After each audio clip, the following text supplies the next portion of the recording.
सबसे बुरा हाल चंद्रबाबू नायडू और नीतीश कुमार का होगा और शिंदे का होगा। आज लिख लो, मैं बता रहा हूं, शिंदे, अजीत पवार, इन लोगों की पार्टी ये तोड़ेंगे।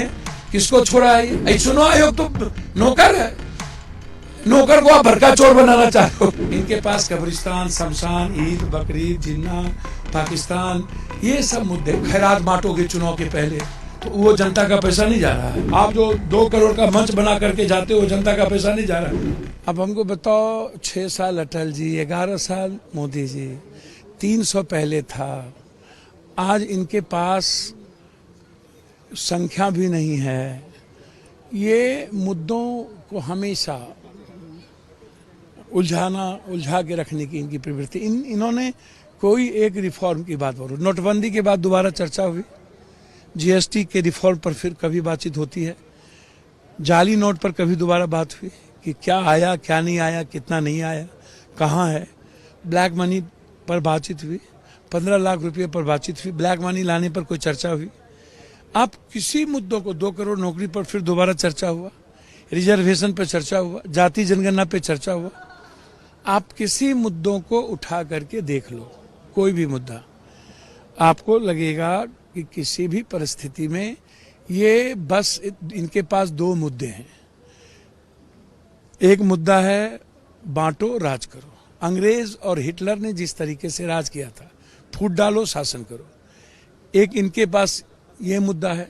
दूसरा मुद्दा इनके पास है कि हर महत्वपूर्ण देश के इशू, चाहे वन नेशन वन एजुकेशन हो, हेल्थ हो, इकोनॉमी हो, आर्थिक आज़ादी की बात हो, या फार्मर्स की बात हो, या क्वेश्चन लीक का मामला हो, बच्चों से जुड़ा मामला हो, भविष्य से जुड़ा मामला हो, खाद ब्लैक मार्केटिंग है उससे जुड़ा मामला हो, इन सबको दरकिनार करो।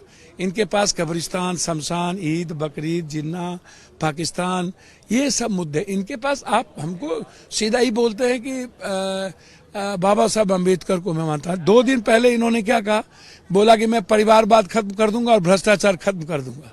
और दूसरे दिन ओथ में पंकजया मुंडा और उसके दोनों भाई को ओथ दिला दी और नारायण राणे के बेटा को ओथ दिला दिया। सर, इनकी कोई बात आज तक सही निकली? एक दिन पहले सदन में कहता परिवारवाद खत्म, और एक दिन बाद पंकजया मुंडा, दोनों भाई, नारायण राणे का बेटा और 80% भ्रष्टाचारी मंत्री बन गया। सर, कोई मुद्दे जिस पर ये गंभीर हो, हर चीजों को ये नेशन में के लोगों को दिग्भ्रमित करते हैं, आंख में धूल झोंकते हैं और मुद्दों से भटकाते हैं। मनी की बात करते हैं। सर, 200-400 करोड़ रुपये में एक इलेक्शन होता है साउथ में, ठीक? सबसे ज्यादा यदि आप मनी को करना चाहते हो तो आप एक कानून लाओ, चुनाव आयोग के लिए एक बजट दे दो और उसको बोलो कि जैसे अन कंट्री में जर्मनी है, अमेरिका है, अन कंट्री में जहां पर डेमोक्रेसी जिंदा है, जहां पर वन नेशन वन नहीं है, जहां वन नेशन है चाइना, रूस, आप वहां की डेमोक्रेसी देखो कहां खत्म है। आप क्या डेमोक्रेसी खत्म करना चाहते हो? आप संघीय व्यवस्था पर हमला करना चाहते हो? आप अलग अलग विविधताओं की जो संस्कृति देखने को मिलता है, क्या उसको खत्म करना चाहते हो? क्या हिटलर रूल होगा? क्या देश में दूसरी कोई बातचीत नहीं होगी? तो आप इनसे पूछो, यदि इकोनॉमी को कम खर्च करना चाहते हो तो आप प्रचार का भार दे दो चुनाव आयोग को, और चुनाव आयोग को बोलो 15 दिनों के अंदर रिजल्ट चाहिए।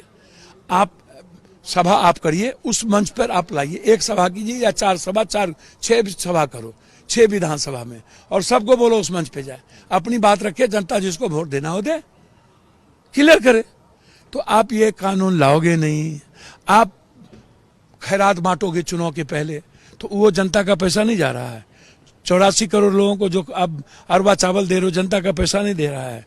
आप जो वाईफाई फ्री, सब फ्री, जनता का पैसा नहीं जा रहा है। आप जो बड़ा बड़ा मार्केटिंग करते हो अरबों खरबों का, वो जनता का पैसा नहीं जा रहा है।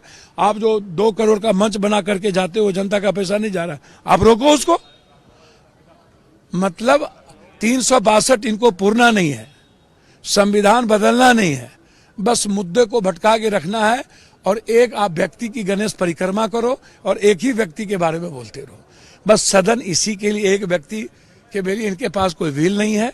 इसीलिए इनको जर्मनी से, यूरोप से, अन कंट्री से सीखना चाहिए और चाइना और रूस को देख लेना चाहिए, क्षेत्रीय पार्टी को। और क्षेत्रीय पार्टी को एक बात कह देना चाहते हैं, सबसे बुरा हाल चंद्रबाबू नायडू और नीतीश कुमार का होगा और शिंदे का होगा। आज लिख लो, मैं बता रहा हूं, शिंदे, अजीत पवार, इन लोगों की पार्टी ये तोड़ेंगे। किसको छोड़ा है ये? या कोई बड़ी पार्टी, बड़ी मछली किसको छोड़ता है? आप उठाकर सर 17 में इलेक्शन कमीशन ने और लॉ कमीशन ने कह दिया था कि ये सही नहीं है, इन्हीं के रहते हुए। ठीक है, आप 71 की बात करो, 71 में क्या केरल के ऑर्डर को देख लो, क्या कहा था सुप्रीम कोर्ट ने, उस वर्डिक्ट को आप याद करो। तो भैया आप इस तरीके की बात करते जा रहे हो। आपको राष्ट्रपति प्रणाली, अब तो चुनाव आयोग राष्ट्रपति, तो चुनाव आयोग को आप कर दो, चुनाव से बोल दो कि चुनाव आयोग भारत के चुनाव से